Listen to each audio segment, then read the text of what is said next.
Hello viewers, welcome you all to Revamp YouTube channel. So in this video we are going to see about entrance test notification which is from IISER, Indian Institute of Science, Education and Research.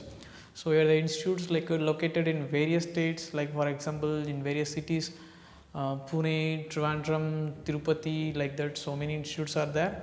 So the institutes are offering BS and MS, Bachelor of Science and Master of Science by research.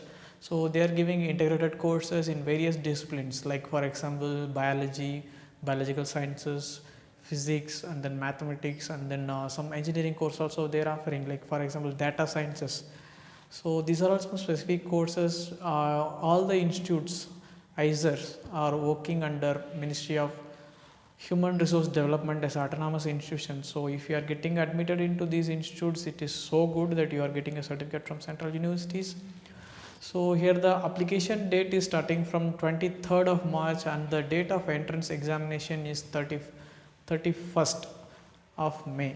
So if you are willing to apply for the IISER, so in the description box I will give the link.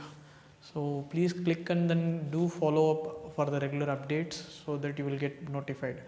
And if you get more notifications, please do subscribe to Revamp YouTube channel so that you will get an instant updation. Click the bell icon so that you will not miss a video from our channel. Thank you.